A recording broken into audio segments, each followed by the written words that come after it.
So then, in today's video, I want to talk about travelators. Because I do not like the modern day design of travelator. It's a bit boring, it's a bit same old, and it is slow. However, in the past, over in Soviet Russia, they were a bit quicker, well at least their escalators were, because Soviet escalators go 2 miles an hour, and they feel proper quick when you step onto them. It's really nice to be on an escalator, which actually feels like it goes a decent speed. But with modern day health and safety, an escalator or travelator that fast is not going to be built in the modern day. So, how can we go a bit quicker? It seems like there'll have to be other ways to improve their speed. That means you have to work out a way to accelerate people so they step on at 1.5 miles an hour, but then they're sped up faster. Now, if we talk about cable cars, which is a completely different subject, you've got the same issue. You have to step onto the moving cable car, but if you want to actually go a decent speed, you have to speed it up. And that's where the Doppelmayr detachable cable car is excellent. It detaches from its cable, gets slowed down at the station to a slow speed so you can step onto it, and then it's sped back up and reattached to the cable. It's a really nice design. Now I'm going to talk about ideas for other types of cable car later on in the video. But as for now, let's go back to travelators. We need to do something to a travelator similar to what Doppelmayr has done for cable cars. Now, before I get on to my make-believe ideas, let's talk about 2 real-life systems that do it.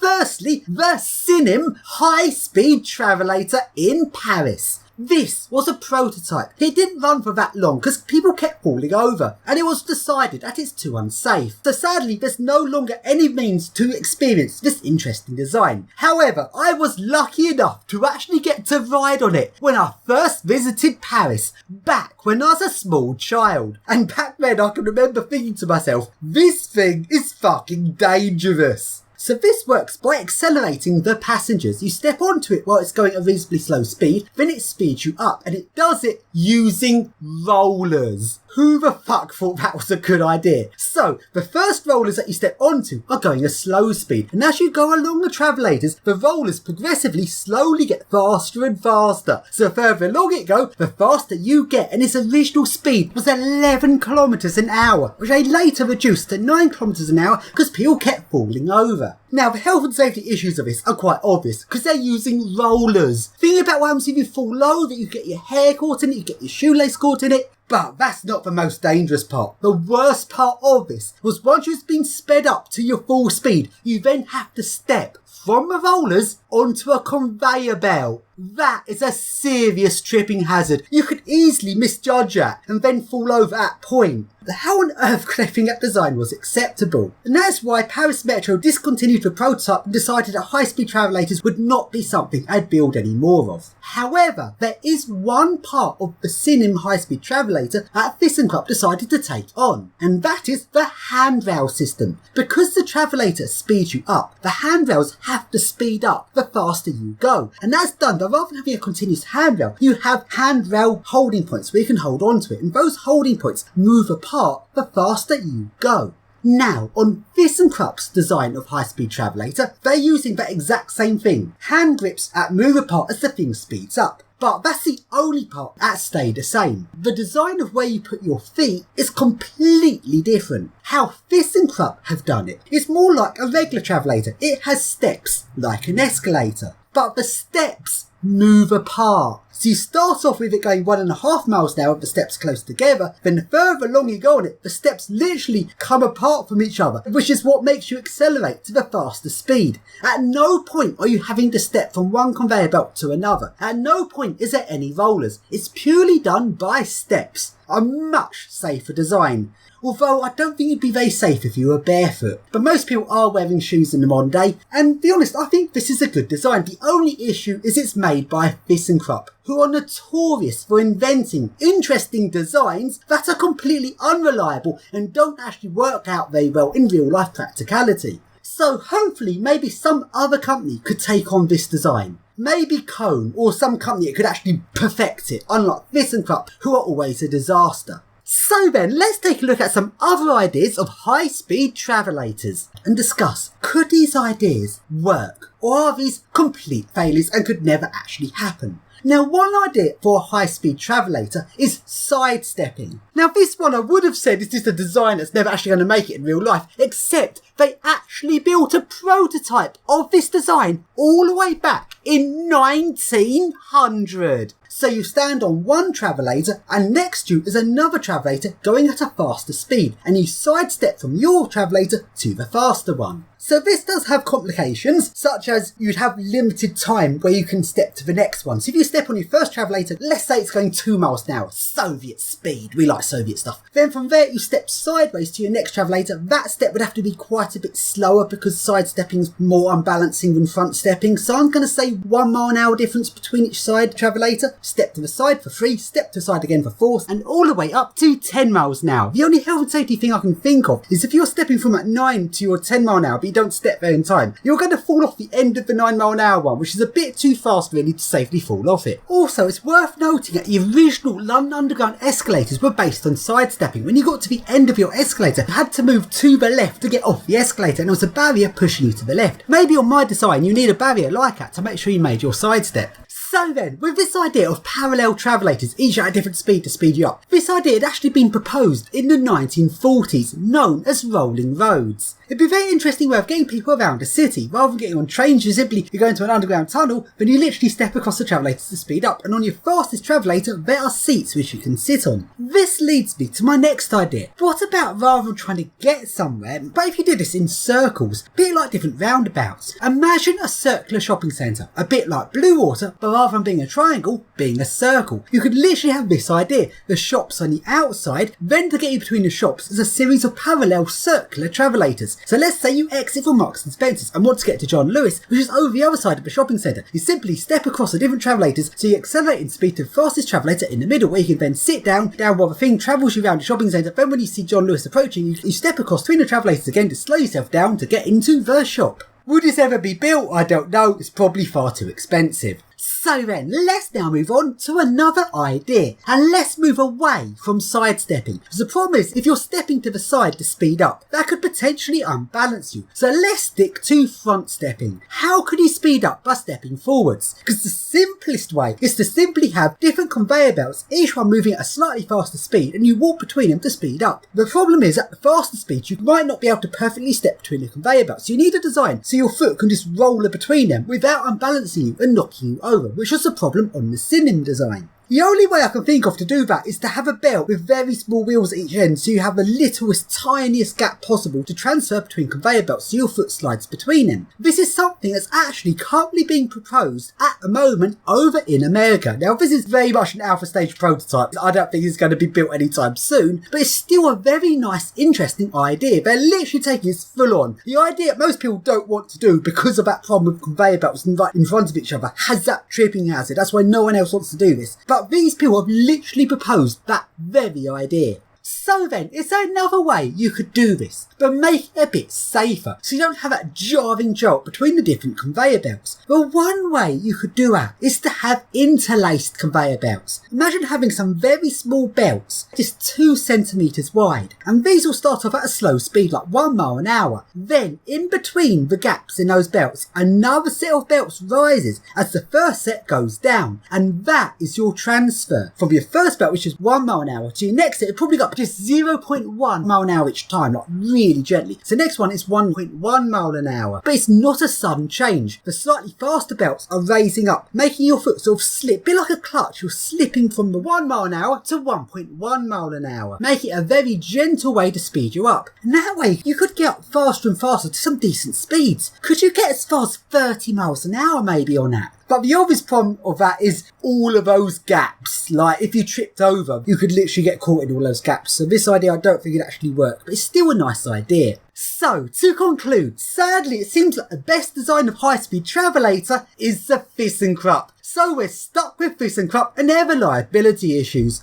Hopefully someday someone will design a better version of a high-speed travelator, because it's something that needs inventing. Now, in London, where do you think would be a good location for a high-speed travelator? Well, Waterloo Station, that stupid travelator between the Jubilee and Bakerloo and Northern lines. It's so annoying. That needs replacing the high-speed one. And another place I'd like one is if there was a new Finchley Road Thameslink station, because at the moment Thameslink stops at West Hampstead, a stupid location because the Metropolitan line doesn't stop it. So instead I'd build a Thameslink station and East Midlands train station at Finchley Road, and then I'd build a high-speed travelator to connect that with the Metropolitan and Jubilee lines. So then, that's travelators complete. Let's now move on to the next subject, which is cable cars. Now I know what some of you might be thinking. Surely that's reinventing the wheel. We've got the perfect cable car, the Doppelmayr. Well, that is true, but a Doppelmayr is expensive, big and mechanically complicated. Let's talk about the more simpler ones for places that don't have the money for a full Doppelmayr. These ones are fixed cable cars. It's permanently attached to the cable. This means the speed it goes is limited to the speed which you can board it. Now you've got some interesting designs, such as this one in Italy, which I really like the look of, because you have to chase the cable car. You run behind it to get in. And the thing's going about 3.5 miles an hour. I really like its design. It's simplistic but effective. It makes a nice change from the chairlift style cable cars, such as the one on the Isle of Wight. On this one, the chair comes up behind you, and I've always thought that's a bit of a dodgy way of doing it. Also, the lack of restraints on his chairlift feels particularly dodgy. It's taking up a fair height, and there's not much to it to stop you falling out. And by the way, I'm saying that as someone that does leg dangles off skyscraper roofs. So if I'm saying this thing's dodgy, it probably is. And by that I mean relative to who's using it, because as a leg dangler myself, I know the risk I'm taking on. When you've got just regular families using this cable car, they are not taking on that risk. They're assuming it's safe, and to be honest, I'm not sure if it is that safe, but nevertheless, I still like it. Now, the speed of this one is 2 miles an hour, simply because you couldn't really have it any faster. When you've got a chair coming up behind you, you have to then sit on. But more importantly, getting off it, because as soon as you step off at the other end, the chairlift is coming behind you, trying to run you over, and you have to dash out of its way. So I don't think this thing could safely go faster than 2 miles an hour. However, over in Ukraine, they've got these cable cars that you board from the side, and these things go 3 miles an hour. And despite the fact that sounds like a slow speed, especially when you're in the middle of the cable car route, that feels very slow. For actually boarding a thing, considering you're just going to have regular people boarding this,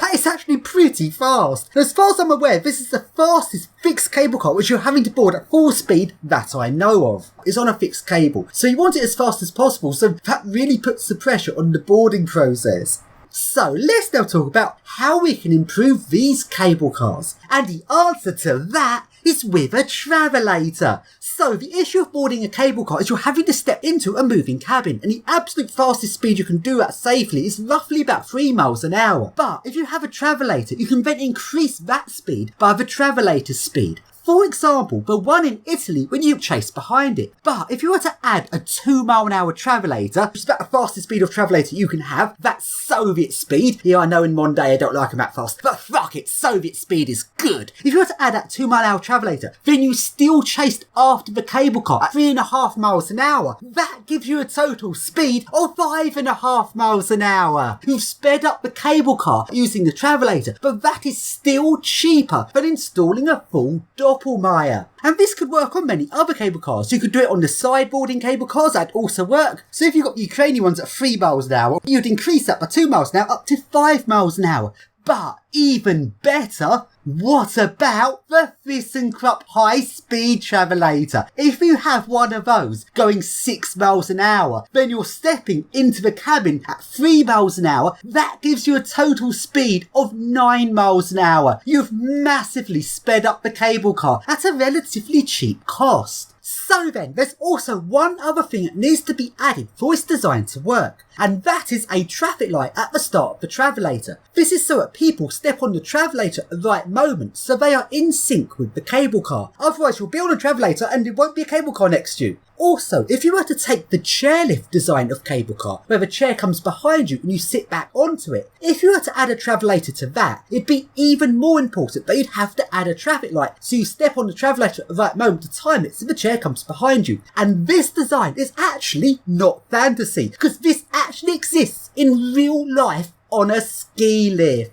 So then, let's now talk about other designs of travelator. Are any of the other designs I talked about possible for stepping into cable cars? What about the parallel travelators of different speeds? Now, unlike the original idea, which is where the travelator itself takes you a long distance, which is expensive, what about a shorter system, but then have that next to a cable car? So you step across your travelators, increasing your speed as you step across them. Then from the last one, you then step across to the cable car. Now that seems like a good idea, but a problem is timing it. When you're stepping across the travelators, you have to reach a cable car when it's next to you. So if you step across the travelators and you're not in sync with a cable car, you then have to walk backwards or forwards to get to that cable car. But then doing that, you could potentially run out of travelator while doing it and fall off the end. So, how do we solve this problem? Well, I've just thought of an idea. What about roundabout travelators connecting to a cable car? It's a bit like a circular shopping centre idea, but the other way round. You start by going up some stairs in the middle of the circular travelators. This time, the one in the middle is the slowest one. You step onto that, then you keep stepping across to the outside travelator, which is your fastest one. From that outermost travelator is where you then step across into the cable car. But wait, it's even more simple than that, because some of you might have noticed you don't actually need parallel travelators to do this, because it is a circle, it's a roundabout. Because of the shape of it, the middle will be rotating slower than the outside.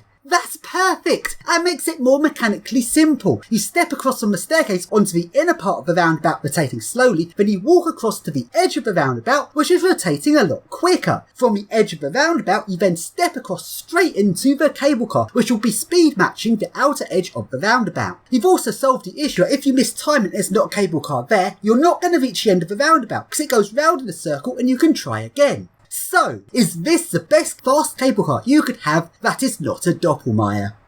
So then, let's finish off this video by talking about a completely different type of cable car. Now, this type of cable car is very different to the cable cars we've just talked about. This design of cable car is for a completely different market. This is the short distance cable car. The absolute minimum possible, most basic cable car. There's so little to it that it's barely even a cable car. So what do you think the smallest cable car is? We've got those single seat ones, but no, even smaller than that. So this cable car is literally just an overhead moving cable with ropes hanging down from it. And on those ropes is one of those very basic little round seats that you often get on zip wire rides in children's play areas. So, you might be thinking, what is the point of this? Well, the idea is to get cable cars into venues that would not normally dream of having a cable car. The idea of the cable car is it's so cheap and minimal and economical to install, lots of places could start having them. For example, think of a small venue, let's say a small shopping centre, but a shopping centre is on a slight hill. Let's say you leave one shop and want to walk 50 metres slightly uphill to the next shop. Then you notice the cable car's going the same direction as you're going. You can literally grab onto it and sit on the seat and ride just that short 50 metres to save yourself from walking. It makes things easier to get around, but for the shopping centre it's now a form of transport which costs very little to install.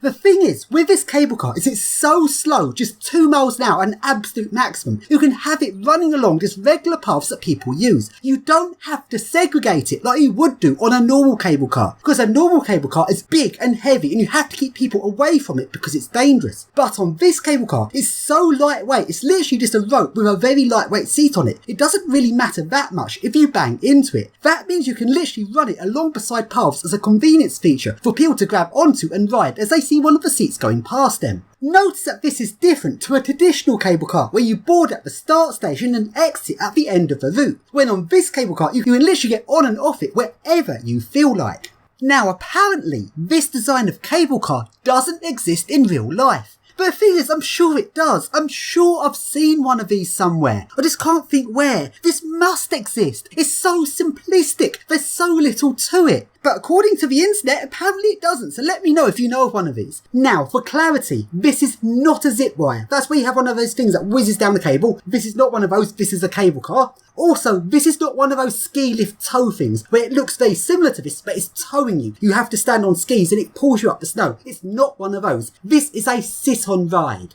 So, what would this be useful for? Now, one thing I thought of is water parks, because I really like water parks and I really like water slides. Just take a look at this nice slide. I'm whizzing down the slide. It's really fun. It's a really nice ride and it goes out into a bowl and I'm spinning around a bowl. It's a really nice water slide. Then I splosh into the water in the middle. But then I've got to go and walk up all those stairs to get back to the start of the slide again. That's just boring and depressing. The time it takes to get off the slide and walk back up to the start of it again takes about 7 times longer than the actual time it takes to go down the slide. So, how can you make water parks a bit better? Well, the most obvious way is to add a lift. But so far, I've not seen a single water park with a lift. Because most water parks are very cheaply built. It's literally basic, super cheap fiberglass slides. Very little money is spent on them. Now, if you were to do a bit of maths, let's say you've got a water park where the top platform where you get on the slides is 20 metres high. You've got 8 slides, that's a bit taller than the one I did, so it'd take about 25 seconds to go down. If you work out the number of people going through and work out how many lifts you need, you'd probably need 3 really fast lifts or 4 regular lifts. That is a lot of lifts just to move that number of people, because the water slides themselves are a bottleneck on capacity, and I wouldn't want the lifts to be an even further bottleneck, so you need to have a lot of capacity in those lifts. So sadly, water parks aren't going to spend out the money for 4 lifts. Now, for the cable car idea, it'd work not on a regular water park, the big structure that the slides are built on, because how do you get a cable car up there? This design of cable car, you cannot take it up to any height. You can fall off the cable car at any moment. It's so basic, so it can only travel you along above ground. So, a water park on a hill. Rather than the slides being a freestanding structure, the slides are literally taking you down a hill. This is where I believe that this cable car would be the best form of transport. Remember, we're dealing with real world economics. I'm not talking about Fantasyland with unlimited money, because if you have unlimited money, you can do whatever the fuck you want. That's not really that interesting. For a real world water park that doesn't want to spend out that much on a system, what system would be best? And you might be thinking, oh, an escalator. You simply stand on the escalator and it takes you up to the top where the slides are. But is that really a good idea? People who are barefoot on an escalator. Escalators are not designed for barefoot. And also the only other option is a funicular, but most mini funiculars I've seen have been rather crap. So I believe this cable car design is the best solution to go up a hill at a water park to get you back to the top of the slides. If it's going about 2 miles an hour and its maximum incline would be about 1 in 3, or you don't want it on a too steep a slope, because remember, people could fall off at any minute, you don't want people to roll down that slope. So overall, it's going to be like 70 metres ride to get back to the top. It's going to take you over a minute to go up there. But that's not an issue, because the transport back to the top becomes part of the fun. It's no longer just a boring staircase to get back to the fun water slide. Now the method of getting you back to the slide is itself now part of the entertainment. So, if you have a water slide on a hill, is this minimal cable car the best way of getting people back to the top? Is it better than all other forms of transport? Leave a comment in the comment section.